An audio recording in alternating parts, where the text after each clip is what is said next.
ilikad na yan. Kung hindi, ayoko mamatayan dito. Huwag ka magalit, bubuhayin ko. Hindi naman bubuhay yan. Ikaw ang buhay na buhay eh. Eh, paano naman katamo naman ako ka-sexy nito? Ay, sandali. Nakaisip ako idea. Kukuha akong kape, painumin natin. Ay, isa ka pang ugok. Paano pa inumin yan eh? Walang ka. Eh, ganyan si Pipi ko para kadapate. Walang malay, ano kaya yun? Eh, walang malay. Ano kaya to? Ano gagawin na? Mouth to mouth. Mouth to Hindi, mouth? ako manaawa. Ikaw na lang. Ikaw na lang. Sige ako. Uy! Ang ginawa niyo dyan? Hindi. Oh, no! Sinaksakan nila ng tranquilizer na pang-elepante. Dalawa. Ano nangyari dyan? Yun nga. Tinanong siya pa. Uy, hiring. Ay, hiring. Hello? Tanga, dito. Ganyan. Dali mo! Hello? Ay, Eunice?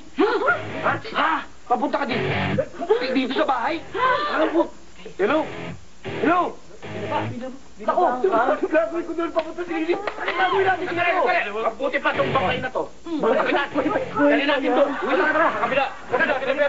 Para mabilis, pagtulungan natin. Dali nga, dito. Nagtatay ko dumaan. Dali ko na dumaan. Uy, nga. Mabigat.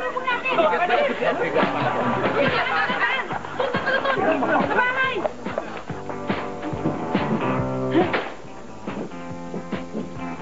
Tanging ina? Nasaan si Ernest, ha? Ha? May babae siya, no? Ilabas niyo. Ilabas niyo. Naaamoy ko may babae yun, eh. Hangyan. Ernest? Naaamoy ko talaga, eh. Lakas na amoy, may babae dito, eh. Naamoy mo? Hindi, ikaw. Hindi ka ang mga tipong babae ni Ernest. Ernest!